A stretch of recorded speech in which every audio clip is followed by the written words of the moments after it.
mentally, what do you tell yourself when you're going every day, doing 2-a-days or 3-a-days sometimes? Got a family to fly for. Got a family that's counting on me to be able to provide for them.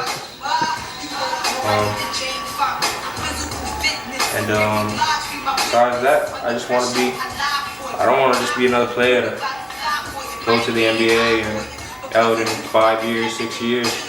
I want to be one of the best to ever play.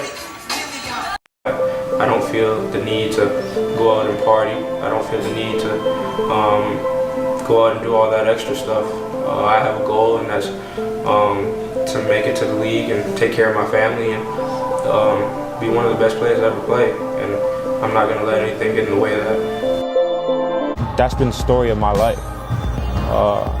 As soon as the draft was finished and I didn't get drafted, it was back to work. I worked my butt off to perform at the level that I do, so to be able to see that work pay off was definitely special. I think the biggest thing for me was continuing to learn all throughout the season, continuing to learn from our coaching staff, from guys around me, and it was just about staying with the process. It was definitely the moment for me where I was like, this is something I can do for a long time. And I know it's a far-fetched thing and people kind of look down on it, but I want to be one of the greatest. And that's what motivates me every single day. When I go to the gym, I don't want to just make it. I don't want to just get a first contract. I want to be one of the greatest, and that motivates me every single day. When I'm out there, if you're not on my team, you could be my best friend, and you're on the opposite team as me. I don't know you. I don't want to know you. Don't talk to me. And that comes from right here. If you have your name on my floor, I will never hear the freaking end of it. I will be getting calls from you at 11 o'clock at night. No, J-Law, can you please just get my court redone? Everything's gonna be my court. Hey guys, you can use my court. Tell all your boys, hey, come over, use my court for the weekend if you want.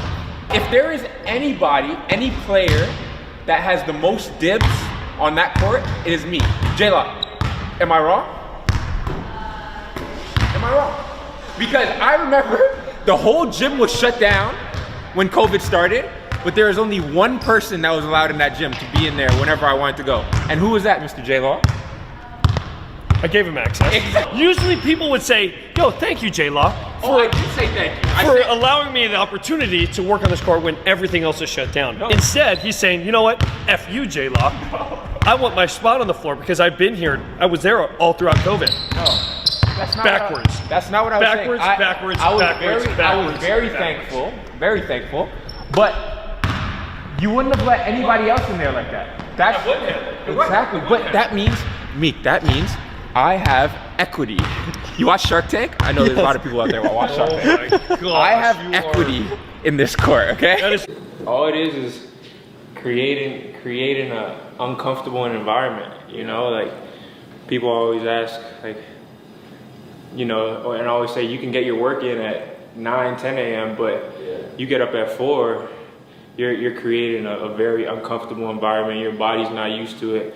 You're pushing yourself through a time that you're normally supposed to be asleep. So that's my biggest thing, is becoming uncomfortable, you know, like and trying to create environments where we're uncomfortable, where we're able to, you know, push ourselves at a time where not many people are used to. So we're always making sure we assess his hips, assess his low back, because those are the areas that tend to get beat up when you're a high-level basketball player. Jordan hasn't won a game in 5 years, one-on-one. Just we're gonna put that out and make sure everybody knows, because it's.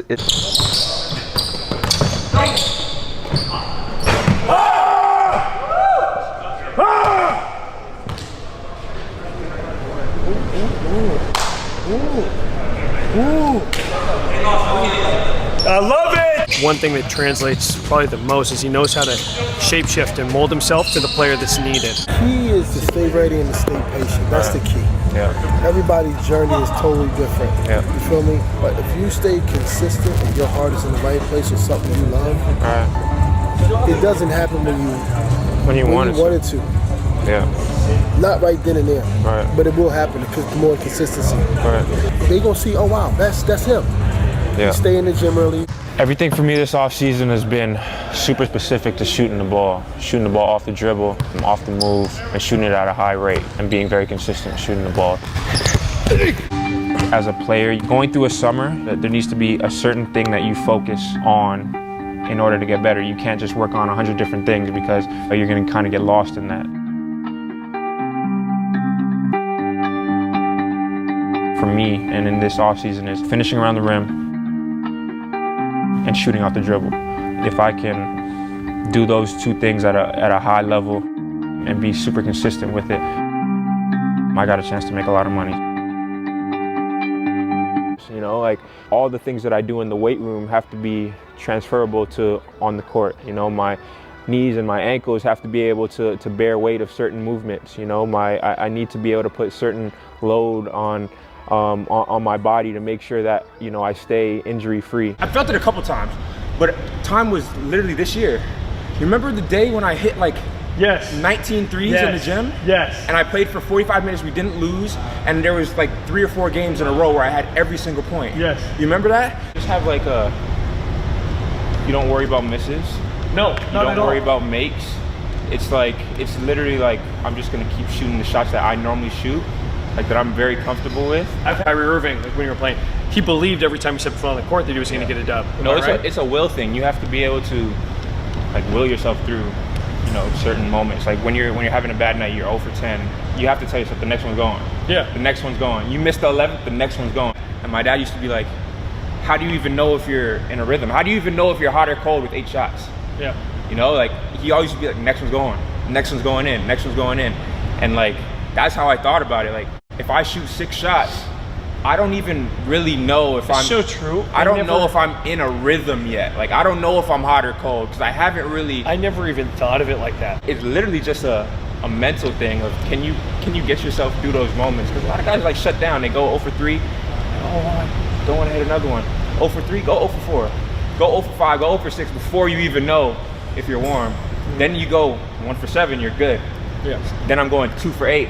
3 for 9, and you're working yourself back to 50%. Yep. You shoot 50, 45%, 40%. With me, what kind of separated me a little bit was my work ethic.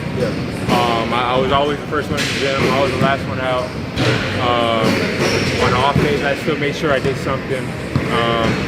You know, I was always visible to the coaches, showing that I was putting the time in, putting the work in, and you know, I think that's the biggest thing is the way you work. You know, the way your work translates onto the floor, and how you're able to put that stuff together. That's huge for somebody going in. Like I said, can you get up every single day for 8 months, 9 months in a season and do the same boring shit over and over and over? And if you can do it, you can be really fucking good. If you can't, you have these peaks and valleys where you're good 2 games and then you decrease and you go into a slump for a month.